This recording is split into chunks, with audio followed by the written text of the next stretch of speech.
ഷൈനി ക്രിഷ് ടാരോട്സിലേക്ക് ഏവർക്കും സ്വാഗതം. ഞാനിന്ന് ചോദിക്കാൻ പോകുന്നത് നിങ്ങളുടെ ലൈഫിൽ ഉടനെ സംഭവിക്കുന്ന മാറ്റം എന്താണ്, അതിന് നിങ്ങൾ എന്താണ് ചെയ്യേണ്ടത്?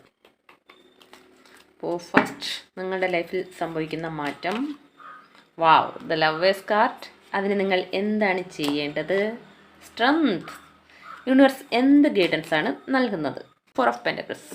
ഫസ്റ്റ് ഓഫ് ഓൾ നിങ്ങളുടെ ലൈഫിൽ വരുന്ന മാറ്റം എന്താണെന്ന് ചോദിച്ചപ്പോൾ വന്നിരിക്കുന്നത് ലവേഴ്സ് കാർഡാണ്. ഇപ്പോൾ നിങ്ങൾ ആൾറെഡി മാരീഡ് ആണെങ്കിൽ, ഇതുവരെ പല പ്രശ്നങ്ങളിലൂടെയും ദുഃഖങ്ങളിലൂടെയൊക്കെ നിങ്ങൾ കടന്നു പോയിട്ടുണ്ടെങ്കിൽ, ഇനി നിങ്ങളുടെ ലൈഫിൽ നിങ്ങളുടെ പാർട്ട്ണർ നിങ്ങൾക്ക് ഈക്വൽ ഗീവ് ആൻഡ് ടേക്കൊക്കെ തന്ന് നിങ്ങളോട് വളരെ സ്നേഹത്തോടെയും റെസ്പെക്റ്റോടെയും റെസ്പോൺസിബിളായിട്ടുമൊക്കെ നിൽക്കും. നിങ്ങളുടെ ലൈഫിൽ ഒരു ഹാപ്പിനെസ് ഉണ്ടാകും എന്നാണ് പറയുന്നത്. ഇനി ഇപ്പോൾ ഒരു അല്ലാത്തവർക്കാണെങ്കിൽ നിങ്ങളുടെ ലൈഫിൽ ഒരു സോൾമേറ്റ് കണക്ഷൻ, അല്ലെങ്കിൽ ഒരു നല്ലൊരു ഫ്രണ്ട്, അല്ലെങ്കിൽ ഒരു ബിസിനസ്സിലൊക്കെ ആണെങ്കിൽ ഒരു നല്ലൊരു പാർട്ട്ണറിനെ നിങ്ങൾക്ക് കിട്ടാൻ പോകുന്നു എന്നാണ് പറയുന്നത്.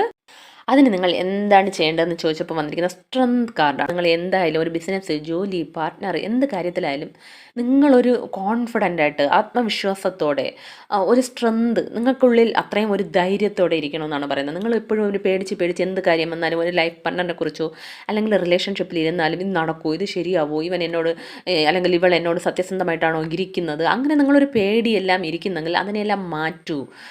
പൂർണ്ണ വിശ്വാസത്തോടെ ആത്മവിശ്വാസത്തോടെ ധൈര്യത്തോടെ ഇരിക്കൂ. തീർച്ചയായിട്ടും നിങ്ങൾക്ക് നല്ലതേ നടക്കൂ എന്ന്. അപ്പോൾ നിങ്ങൾ അങ്ങനെ പോസിറ്റീവായിട്ടും ധൈര്യത്തോടെ ഇരിക്കണമെന്നാണ് പറയുന്നത്.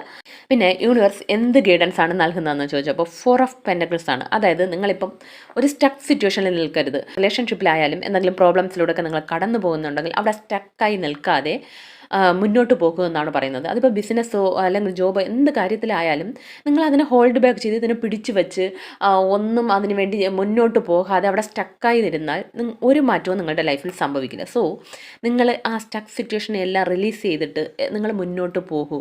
എന്താണോ വേണ്ടത്, അത് ബിസിനസ് ആയാലും ലൈഫിലായാലും അത് ചെയ്തുകൊണ്ട് നിങ്ങൾ മുന്നോട്ട് പോകൂ. അപ്പോൾ തീർച്ചയായിട്ടും നിങ്ങളുടെ ലൈഫിൽ നിങ്ങൾ ആഗ്രഹിക്കുന്ന പാർട്ട്ണർ ജോബാണെങ്കിൽ എന്ത് കാര്യത്തിലാണെങ്കിലും നിങ്ങൾക്ക് നല്ലതേ നടക്കും. അപ്പോൾ ഇതൊരു ജനറൽ റീഡിംഗ് ആണ്. ഇതിലുള്ള പോസിറ്റീവ് കാര്യങ്ങൾ മാത്രം ക്ലെയിം ചെയ്യുക. എല്ലാവർക്കും നല്ലൊരു ദിവസമായിരിക്കട്ടെ. Thanks for watching.